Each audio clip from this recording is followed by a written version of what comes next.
Natapos ang ating last chapter sa Kaiju number 8, kung saan inatake ng Daikeja ang ating bida gamit ang kanyang kakayahan, ngunit madali lang nag-regenerate at bumalik sa dati ang Kaiju number 8, na para bang wala mang nangyari. Bigla namang nagsilabasan ang mga kaluluwa ng mga sundalo na nanggaling sa Meireki era, at pagkatapos ay unti-unting nagbago ang itsura ng Kaiju number 8.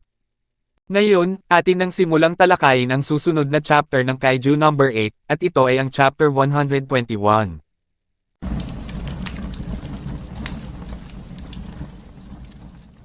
Nagsimula ang chapter, kung saan nagulat ang lahat sa pagbabagong nangyari sa Kaiju number 8, habang si Captain Narumi naman ay napangiti sa bagong kapangyarihang taglay ni Habino Kafka. Agad namang ipinaalam ni Kuruso sa lahat ang pagbabagong nangyari sa Kaiju number 8 at sinabi nito na nadiskubre ang mutation sa monster number 8. Ano ang mga waveform na ito? Hindi ito panghalimaw o pangtao, ito ay hindi pa kilalang anyo.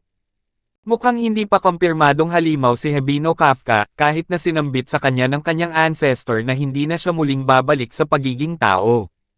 Ang Kaiju number 8 ay nagbago ang kulay ng kanyang balat, at nagkaroon din ito ng mga sungay sa likod ng kanyang katawan, at maging sa kanyang ulo.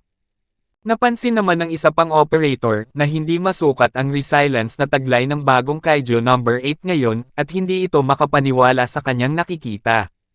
Si Chief Commander Itami ay pinagmamasdan ng Kaiju number 8, at ito ay napaisip sa kanyang sarili at sinambit, na ang ibig sabihin, ang kanyang kapangyarihan ay lampas na ito sa 10. Imposibleng matalo ang isang napakalakas na halimaw gamit ang kasalukuyang antas ng aming agham, ang paglaganap nito ay kapareho na ng katapusan ng sibilisasyong pantao, kaya't wala nang saysay ang pagsukat nito. At sila ay dalawa na higit sa 10 resilience ang lakas. Kung ang number 8 ay magiging mabangis at mawawala sa aming panig, kung ganoon ay katapusan na ng mundo. Labis na nababahala si Chief Commander Itami dahil kung sakaling hindi kaya ni Habino Kafka na kontrolin ang bago niyang kapangyarihan, ay magiging mabangis ito at maging sila ay aatakihin niya, na maaaring maging dahilan ng katapusan ng sangkatauhan. Ibinalik naman ang scene sa Kaiju number 8, kung saan bigla itong nagsalita at humingi ng tawad sa lahat. Naguguluhan sina Captain Ashiro Mina at Vice Captain Hoshina kung bakit ito humihingi ng tawad, at pagkatapos ay ipinakita ang mga drone na bumagsak sa lupa. Kinuha ni Habino Kafka ang mga drone at sinambit na nasira ko ang 2 drone habang nagbabago ako ng anyo. Iyon pala ang dahilan kung bakit humihingi ng tawad ang Kaiju number 8 sa lahat. Ang mga operator at mga nakakataas na opisyal ng Defense Force ay hindi inasahan ang paghingi ng tawad ng Kaiju number 8, at tila nawala din ang kaba at takot na kanilang nararamdaman. May bigla namang tumawag kay Captain Ashiro Mina sa kanyang earphone, at ito pala ay si Kafka Habino.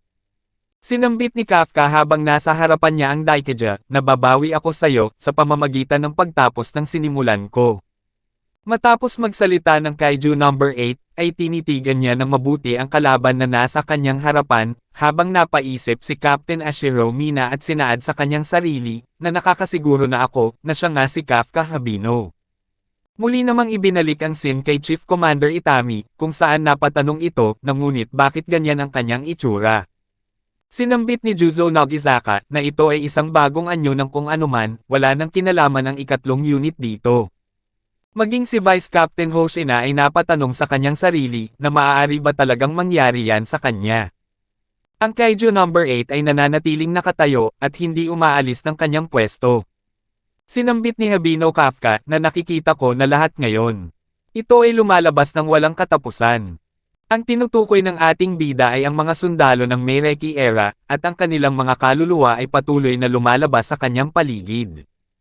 Nararamdaman din niya ang mga nararamdamang galit, pagkamuhi, pagsisisi at iba pang mga hinanakit ng mga espiritu.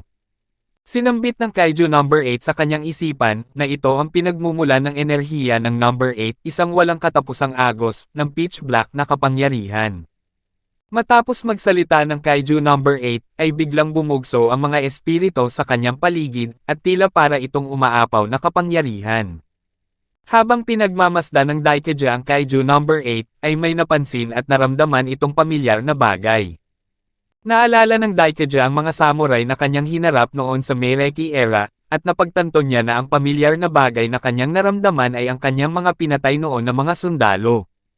Ang halimaw ay natawa nang malaman niya ito, hanggang sa palakas ng palakas ang kanyang tawa, na para bang nababaliw na siya. Napansin ni Caruso ang nangyayari sa Daikeja at labis itong pinagpapawisan, habang patuloy pa ding tumatawa ang halimaw. Pagkatapos tumawa ng malakas ang Daikajo, ay may biglang nangyaring kakaiba sa kanya, kung saan ang kanyang mga mata ay nawala, at ang kanyang katawan ay nanginag. Biglang umangat ang mga kamay ng Daikeja, at pagkatapos ay nagsilabasan ang mga imahe ng iba't ibang halimaw na nanggagaling sa kanyang katawan, at ito ay parang umaapaw din na kapangyarihan na katulad ng nangyayari sa Kaiju number 8. Bigla namang kumilos ang Daikeja, kung saan sumugod ito papunta sa kinatatayuan ng Kaiju number 8, at nang malapitan na niya ito ay nagpakawala siya ng isang napakalakas na suntok, na tumama sa mukha ng ating bida. Sa sobrang lakas ng ataking pinakawalan ng kalaban, ay nawasak at tumalsik ang mga bato palayo sa dalawa, habang sina Captain Ashiro Mina, Captain Narumi at Vice Captain Hoshina ay naramdaman din ang hagupit ng lakas ng Daikeja. Nagulat naman ang halimaw sa kanyang nakita, dahil ang Kaiju number 8 ay hindi man lang gumalaw sa kanyang kinatatayuan, na para bang wala mang nangyari. Sinambit ni Habino Kafka, na ikaw. Makakasakit ka ng ibang tao kung makikipaglaban ka dito, paano kung lumipat na lang tayo sa tore na iyon? Nanlaki ang mga mata ng Daikeja, dahil mukhang hindi niya gusto ang pag-utos sa kanya ng Kaiju number 8, na lumipat sa ibang lugar, na para bang sinasabi ng kanyang mga mata, na sino ka para utusan ako. May bigla namang kamao ang damapo sa mukha ng Daikeja, at ito ay ang kamay ng Kaiju number 8, na hindi inasahan ng lahat dahil sa bilis ng pangyayari. Sa sobrang lakas ng suntok ng Kaiju number 8, ay lumipad palayo ng napakabilis ang Daikeja, at ang lahat ng bagay na madaanan ng kanyang katawan ay nasesira. Ang katawan ng Daikeja ay napunta sa tore ng itinuro ng Kaiju number 8, at napasabi ang ating bida sa kanyang sarili, na tama yan. Naglakad ang Kaiju number 8 papunta kung nasaan ang katawan ng Daikeja, habang nag-uunat ito ng kanyang mga balikat at braso. Sinambit ng ating bida, na ngayon, simulan na natin ang laban. Mukhang ang inaabangan nating bakbakan ay mangyayari na. Dito na natatapos ang chapter 121 ng Kaiju number 8. Sino kaya ang magwawagi sa bandang huli, ang kapangyarihang taglay ng Kaiju number 8 na nanggagaling sa mga kaluluwa na namayapang samurai, o ang lakas ng mga halimaw na nasa loob ng Daikeja? Dagdag pa dito, mukhang si Habino Kafka ay hindi pa tuluyang nagiging halimaw, at maaaring may pagkakataon pa ito na bumalik sa pagiging tao. Ang chapter 122 ay mare-release sa February 13 mga master, bago ang araw ng mga puso. Paki-like and follow naman po ng ating Facebook page, nasa description po yung link. Muli huwag kalimutang mag-like, comment, share at subscribe sa ating channel. Salamat!